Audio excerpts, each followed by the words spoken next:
secara alami proses absorpsi itu akan baik berlangsung apabila tekanannya tinggi.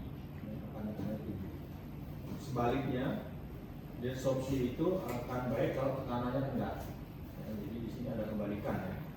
Ada kebalikan, di kolom absorpsi perlu tekanan tinggi, sementara di kolom regenerasi tekanannya rendah. Jadi itu sebabnya waktu kemarin kita bahas di agro ya, itu ada pompa. Setelah aminnya itu diregenerasi, dia perlu dipompa ke tekanan tinggi, ke tekanan yang diperlukan di absorber ya, itu perlunya pompa.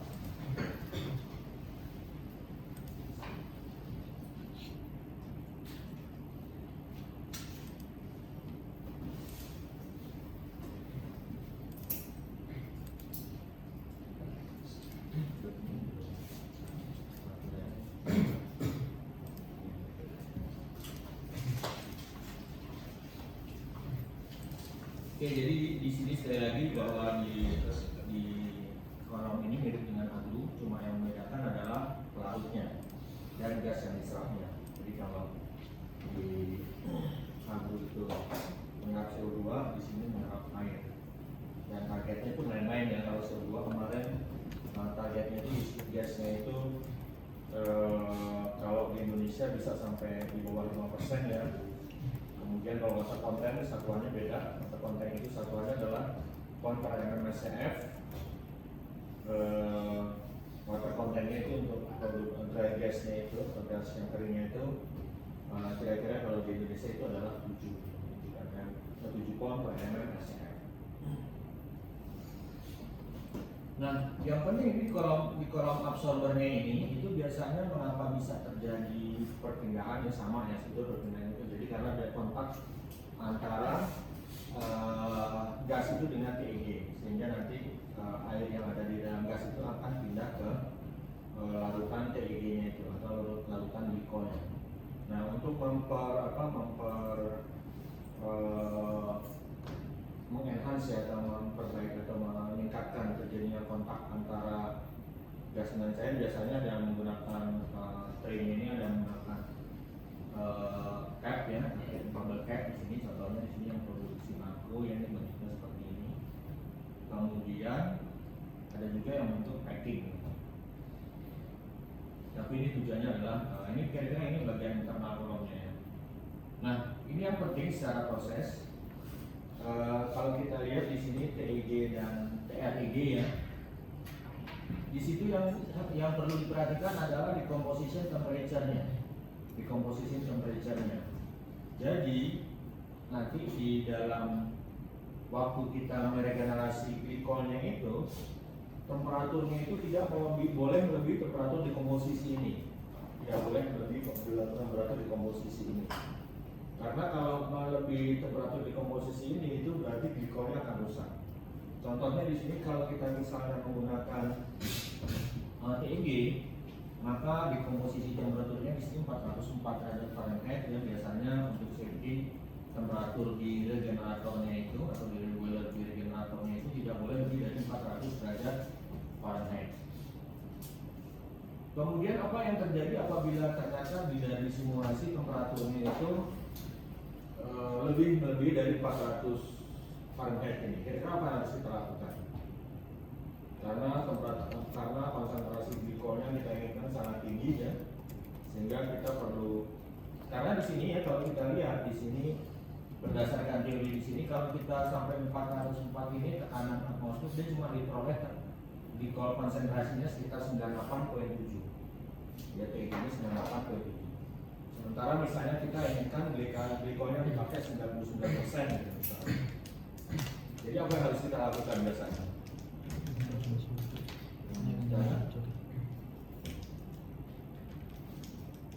Kan berarti ini kalau suhu misalnya ini ya, suhu 404 aja kita baru dapat 98,7.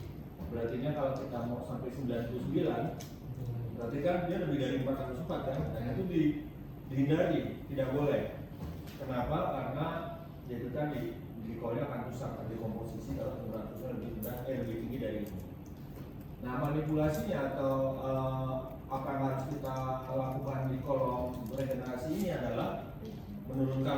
suhu regenerasi ya, suhu regenerasi turun, caranya dengan apa? Kira-kira.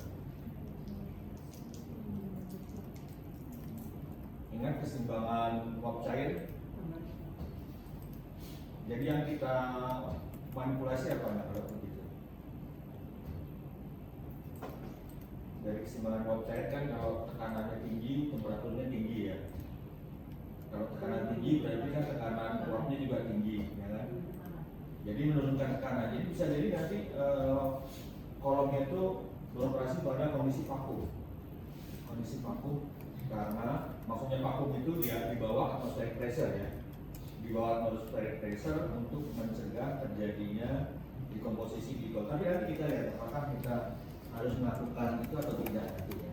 Yang penting suhu ini adalah suhu patokan kita supaya waktu meregenerasi glikol nanti suhunya jangan sampai melebihi dari 400 derajat Fahrenheit. Nah ini adalah regularnya kira-kira ya. Nah ini yang penting ini, karena kita ini ya, ini adalah apa yang berlaku di reboiler. Ini apa yang berlaku di boiler. XW itu adalah fraksi mol airnya.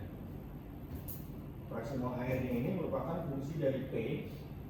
P itu adalah tekanan dari kolom regenerasinya. Ya. P itu kolom regenerasinya. Kalau ini kita anggap di regenerasi ya, apa di regenerasi kolom.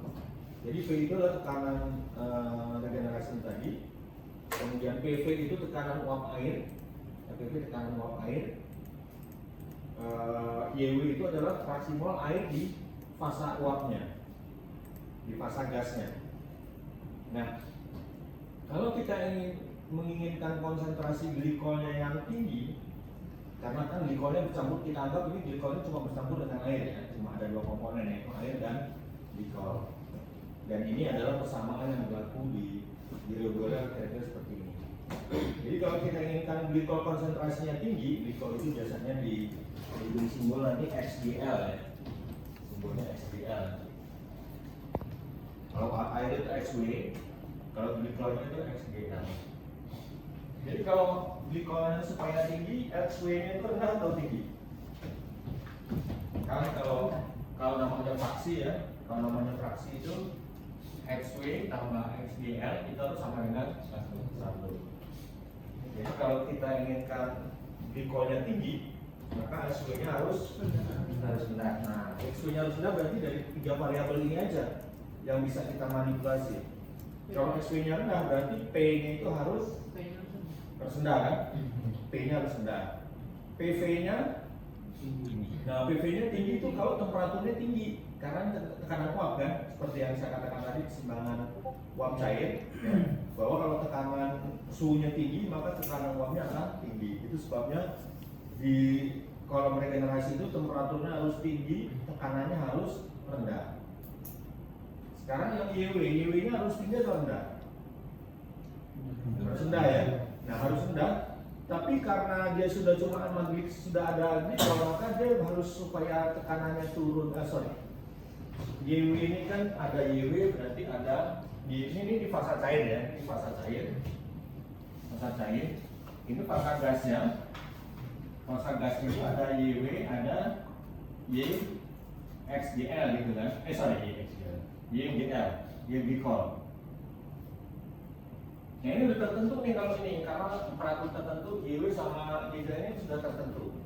Sehingga supaya YW turun itu biasanya diintroduce gas lain, ada tambahan gas lain. Jadi misalnya gasnya yang ingat lah, katakanlah kita tambahkan N2, N2, sehingga nanti otomatis yang awalnya fraksi mol air ini cuma YW per YW plus YG gitu ya, ini kan sama dengan 1. Sementara kalau yang berikutnya sekarang ada YW adalah mol air ya, mol air per mol dari air plus glikol plus biasanya ingat gas. Jadi dia turun. YW-nya juga akan YW-nya akan turun. Jadi untuk memanipulasi YW-nya turun itu biasanya ada ada kita masukkan gas ke dalam proses minerasi atau boilernya itu. Tapi gasnya jangan gas yang terpakai, biasanya gas yang terpakai, biasanya dari gas atau apa, itu bisa digunakan juga untuk menaikkan konsentrasi glikol.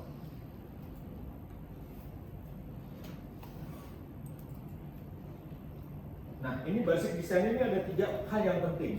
Basic desain itu ada 3 hal yang penting. Yang pertama, berapa minimum konsentrasi glikol yang harus digunakan? Ya. Berapa minimum konsentrasi itu ada, karena kalau konsentrasi minimum nggak tercapai nanti, maksudnya misalnya konsentrasi glikol yang kita gunakan ternyata lebih kecil dari konsentrasi minimum yang digunakan, maka target water content gas itu nggak akan tercapai, tidak akan tercapai. Itu secara teori. Secara matematiknya nanti itu kita bisa lihat efisiensi penyisian itu lebih dari 1, ya. Jadi efisiensi penyisian itu nanti kita beri simbol EA namanya. Kalau EA lebih dari 1, ini berarti glikolnya ini kurang tinggi. Bagus ya. Justru ini berarti salah kita. Kalau kita dalam hitungan EA lebih dari 1, berarti itu justru salah, bukan bagus. Karena EA itu maksimal kan sampai dengan 1 ya. Sampai dengan 1 artinya apa? Kalau EA lebih dari 1 artinya glikol yang kita gunakan di sini konsentrasinya kurang tinggi, XGA-nya itu kurang tinggi. Sehingga apabila kita menjumpai nilainya seperti ini, maka kita harus menaikkan konsentrasi glikol yang digunakan. Itu yang pertama. Berapa minimum konsentrasi? Kedua, circulation rate-nya sama seperti yang di DEG kemarin. Berapa laju sirkulasi glikol yang harus kita gunakan? Ya, berapa konsentrasi glikol yang harus kita gunakan di dalam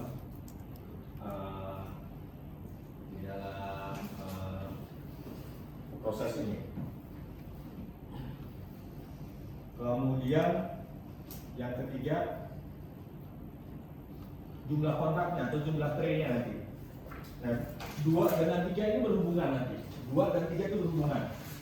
Karena nanti bisa jadi kalau kita gunakan misalnya kontaknya jumlah tray-nya lebih kecil, dia memerlukan glikol yang lebih banyak. Kalau kita gunakan glikol yang kontaknya lebih banyak, dia akan memerlukan glikol yang lebih kecil. Nanti kita coba mungkin di kelas ini kita bagi 2 nanti ya. Sebagian menggunakan jumlah tray-nya berapa, sebagian menggunakan jumlah tray-nya berapa. Kita lihat nanti kita buktikan. Jadi yang 2 dan 3 itu berhubungan. 2 dan 3 itu berhubungan. Kalau 1 itu tidak berhubungan, 2 dan 3 itu berhubungan. Karena sebetulnya sebelum menentukan nilai yang nomor 2 itu, kita harus menentukan nomor yang 3 dulu. Jadi sebetulnya langkahnya, kalau di langkah desain nanti itu sebetulnya yang desain itu adalah 1, 3, 2, bukan 1, 2, 3. Karena yang nomor 2 itu bisa diketahui kalau jumlah yang nomor 3 itu sudah kita tetapkan dulu. Balik nanti saya kita dulu. Nah, kemudian ini adalah yang gambar ini. Ini adalah kalau satuannya SI, kita misalnya pakai satuan kritis ini. Gambar ini menunjukkan berapa konsentrasi glikol minimum yang kita gunakan tergantung dari dew point temperature dari gas buminya. Ya. Tapi dalam perhitungan biasanya kita bukan melakukan dew point temperature, yang kita lakukan adalah water content-nya. Water content-nya berapa, dari water content berapa nanti dew point-nya berapa. Tapi kalau Anda biasanya nanti di fasilitas gas kayak di sini ya, mereka justru ininya apanya dari dew point-nya, karena gampang tuh biasanya kalau dew point-nya sekian, dew point temperature dari gasnya sekian, itu berarti dia memenuhi syarat. Tapi kalau lebih tinggi dari ini berarti dia tidak memenuhi syarat.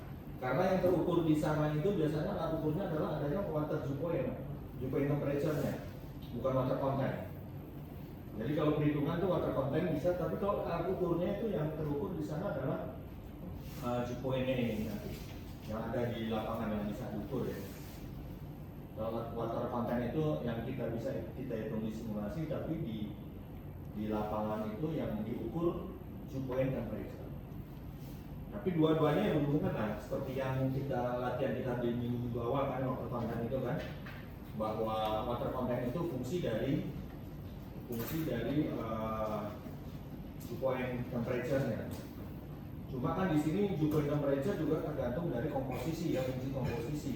Karena yang waktu kita catat waktu di awal-awal itu kita anggap gas buminya cuma CA4 saja. Tapi kalau di sini kan wah ini sudah berubah-ubah. Itu sebabnya kalau di lapangan kalau komposisi gasnya berubah-ubah, bisa jadi untuk dew point yang sama water content itu beda. Ya.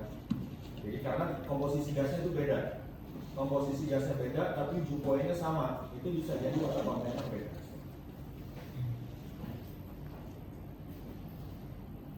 Oke. Nah kemudian ini ya tadi ininya. Ini tadi yang jadi dalam desain ini nanti yang sangat diperlukan adalah berapa konsentrasinya, kemudian berapa circulation rate-nya, dan kebaliknya berapa jumlah T-nya atau jumlah kontak di absorbernya, dan berapa jumlah circulation rate-nya, berapa yang harus kita sirkulasikan di dalam sistem ini. Sebetulnya tidak banyak persamaan untuk desain ini, dia cuma 2 atau 3 persamaan yang untuk desain ini. Yang pertama sebetulnya persamaan intinya ya, tapi turunannya banyak. Jadi ini adalah yang pertama yang saya katakan sebagai efisiensi absorpsinya. Ya. Jadi efisiensi absorpsinya ini persamaan 18:1. Ya. Jadi sebetulnya intinya persamaan efisiensi ini absorpsi adalah EA-nya ini itu sama dengan W. Dia bilang W plus 1 ya, dikurang W1 dibagi WN plus 1 dikurang W0 ya. Jadi persamaan ini gitu. Jadi yang WN plus 1 ini adalah water content inlet gasnya. Jadi inlet gasnya water contentnya berapa ya. Ini WN plus 1. Yang W1 nya ini adalah target kita berapa. Target kita maunya berapa, WN plus 1 nya. Sementara yang W0 nya ini adalah yang keseimbangan, jadi glikol yang berada dalam keseimbangan dengan air. Ya, ini konsentrasi keseimbangannya berapa di W0 pada suhu dan konsentrasi glikol yang misalnya kita pilih. Jadi dia fungsi dari konsentrasi glikol yang kita pilih nanti W0 nya ini. Jadi sebenarnya ini, nah inilah angka ini yang tidak boleh lebih besar dari 1. Karena kalau ini lebih besar dari 1, artinya glikolnya tuh kurang tinggi konsentrasinya. Karena waktu kita minum W0 ini, dia fungsi XGL ini. Sehingga kalau dia indikasinya kalau lebih besar dari 1, artinya XGL-nya terlalu rendah. Gitu ya. Ini persamaan pertama. Jadi yang penting lagi ini bagaimana menentukan W0. Kalau ini kan data nih, kalau ini dari data gas kita ya, data gas kita. Kalau ini target kita berapa?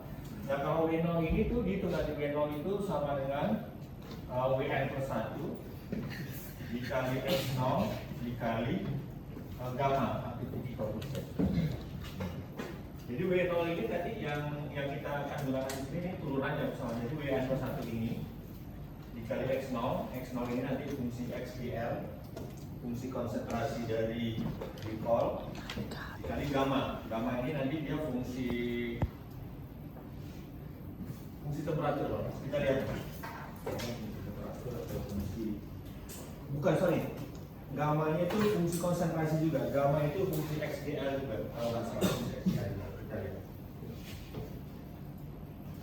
Jadi ini ya sama persamaan seperti ini.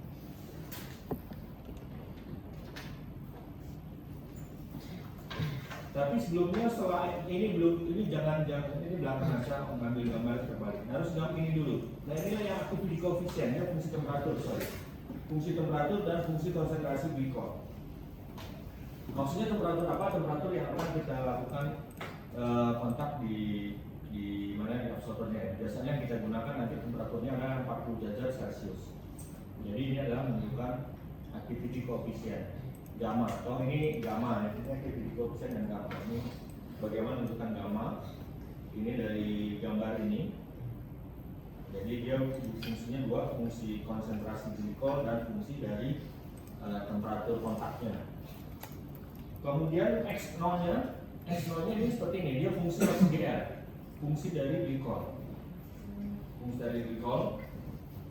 Gambar, tapi X0 bisa juga dihitung menggunakan persamaan ini. Jadi X0 bisa dihitung menggunakan persamaan ini, ya. Dihitung menggunakan persamaan ini, di mana di sini ada X. Jadi persamaan ini itu ada angka 18 itu sebetulnya adalah molecular weight dari air, ya, dari water. Yang 150 itu adalah molecular weight dari PEG-nya. Jadi persamaan X0. Jadi X0 ini menggunakan persamaan ini. Jadi bisa menggunakan ini, bisa menggunakan gambar ini. Jadi kita sama, gambar ini bisa menggunakan ini. Nah, setelah dua itu kita dapat, baru kita bisa menghitung ini EA kan. Setelah kita dapatkan W0 ini, baru kita bisa menghitung EA. Nah, dari EA inilah nanti baru itu yang saya katakan tadi, dia fungsi dari jumlah tray dan fungsi dari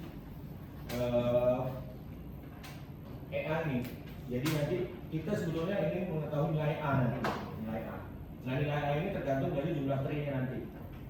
Ini kita anggap efisiensinya hanya 25%, sehingga nanti aktualnya kita kalikan 4 nanti. Jadi misalnya kalau kita pakai N sama dengan 1, maka nanti di simulasinya kita kalikan 4 jumlah tray-nya sama dengan 4, ya. Kalau 1,5 nanti kita kalikan jadi 6. Nah, nanti kita lihat di EA-nya di sini. EA-nya di sini. Kalau EA-nya terlalu tinggi, bisa jadi dia N sama dengan 1 nggak masuk nih. N sama dengan 1 nggak masuk. Misalnya katakanlah EA-nya di sini, ya. Katakannya di sini 0,98. Di angka 0,98 saja di sini tidak ada garis yang memotong. Itu nggak ada, ya? Hah? Jadi kalau misalnya ini kan 0,90, ya, ini skalanya logaritmik, ya, 0,90, 98, berarti di sini 0,98. Jadi misalnya kalau kita dapatkan EA nya 0,98 kan, jadi N yang sama dengan 1 nggak ada nih, karena tidak memotong N dengan 1. Minimal dia N nya harus sama dengan 1,5. Jadi kalau kita lihat, kalau N 1,5 kita dapatkan di sini A nya 13, ya, A nya 13. Sementara kalau N nya kita pakai 2, A nya di sini mungkin 7. A nya mungkin 7. Karena dari persamaan ini kita bisa dapatkan nanti A itu sama dengan L0 dikali Pn plus 1 kali K. Nah, yang kita ingin tahu kan laju sirkulasi glikolnya itu adalah yang L0 ini. Laju sirkulasi glikolnya itu adalah yang L0. Berarti di sini L0-nya itu sama dengan A dikali Vn plus 1 dikali dengan K, konstanta.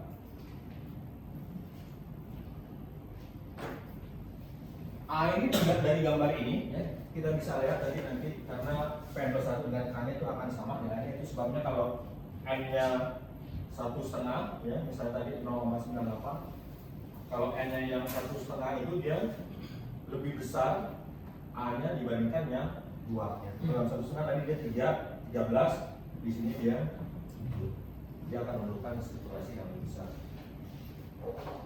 Kemudian Vn plus 1 ini adalah flow rate dari gasnya. Flow rate gas yang masuk ke kontak-kontak tadi. Flow rate gas buminya berapa di sini? Vn plus 1-nya.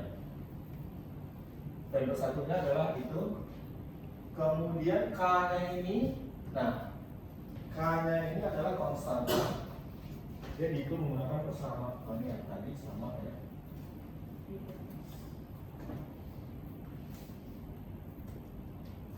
Nah ini, K-nya digunakan persamaan ini. K itu sama dengan W itu WWN plus 1 tadi dikali gamma tadi amplitude koefisien dibagi dengan BV itu adalah, kalau kita pakai British berarti B-nya yang ini. Sehingga kalau kita ini kan bisa juga K itu sama dengan W kali gamma di sini. W plus 1 gamma, 1 per B itu sebetulnya kira-kira sama dengan 1,211 kali 10 pangkat minus 5. Karena B-nya tadi sekitar 47.400 nih, ya. Kalau B-nya dalam satuan per elemen cm, sehingga K-nya itu nanti sama dengan 2V11 kali 10 minus 5 dikali W yang tadi ya, water content inletnya berapa dikali dengan gamma activity coefficient, itu nilai K-nya, sehingga nanti kita bisa dapatkan nilai L0-nya. A yang dari gambar, Vn ini dari data karena ini laju oleh gasnya, dan K-nya ini adalah dari persamaan. Sehingga kalau kita lihat bagaimana step perhitungannya ini seperti ini. Jadi bagaimana kita melakukan desain untuk menentukan nilai itu. Yang pertama harus kita hitung dulu di W0. Tapi sebelumnya sebelum kita menghitung W0, kita harus dapatkan data dulu X0 dan gamma ya. Kita harus dapatkan X0 dan gamma baru kita bisa hitung W0. Setelah W0 ini kita hitung ini. Kita tentukan absorption efisiensinya tadi yang EA, kemudian dari EA ini kita tentukan jumlah trainnya berapa, jumlah trainnya dapat A sudah dapat, baru kita bisa hitung LO. LO nya ini laju sirkulasi glikol yang harus kita masukkan ke dalam kolom ini.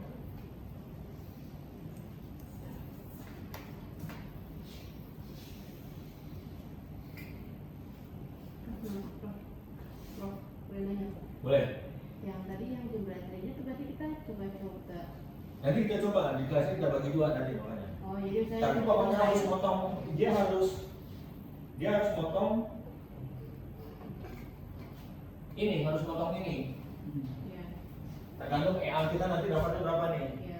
Jadi asal selama dia dipotong oleh EA ini, itu bisa kita pakai semuanya. Oh gitu.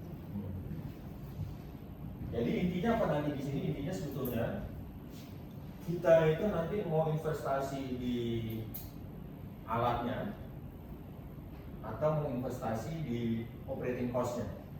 Karena kalau kita pakai investasi alatnya, misalnya kita otomatis kan kalau jumlah trainnya misalnya ini kalau kita kan 4 ya nanti. Iya, 6 sama 8 kan beda harganya ya. Pasti mahal yang 8. Tapi pakai alat yang 8 kita laju sirkulasi glikolnya kan rendah ya. Artinya kalau laju sirkulasi glikol yang rendah kan nanti energi untuk regenerasinya rendah, pompanya juga rendah gitu kan. Artinya kan pada saat itu kita capex-nya tinggi tapi opex-nya rendah. Tapi kebalikannya, kalau kita punya opex rendah, capex-nya rendah, opex-nya akan tinggi. Jadi itu nanti di sisi lain, urusannya lain, kita nggak bahas itu, kita tidak membahas sampai seperti itu.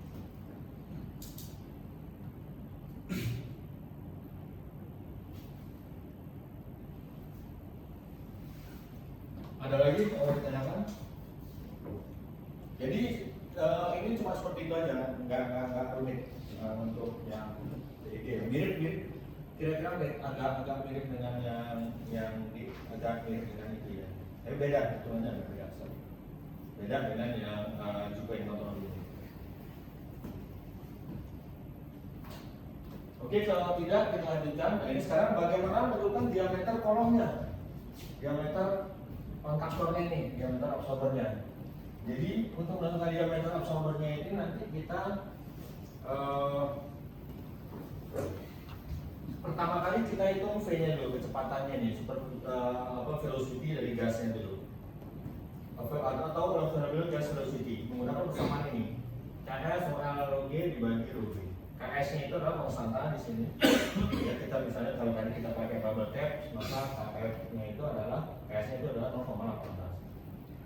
Rho L itu adalah itu density, artinya density dari glikol yang kita gunakan. Rho L-nya ini. Rho G-nya ini adalah density dari gas yang kita gunakan.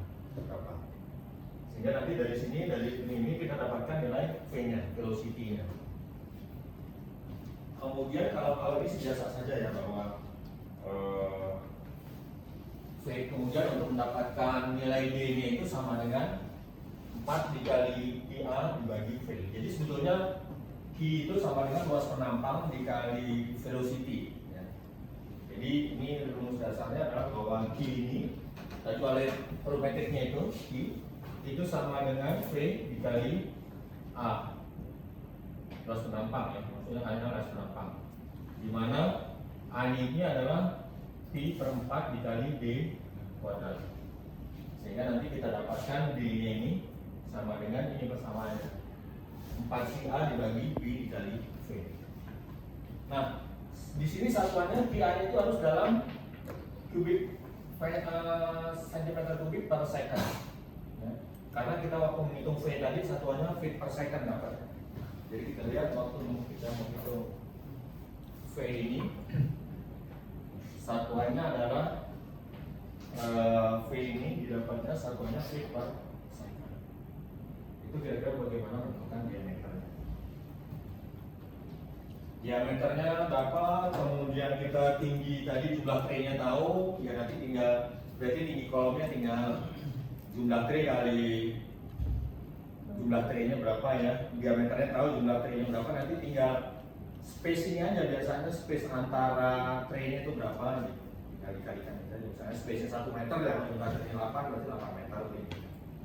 Kemudian diameternya yang kayak gitu.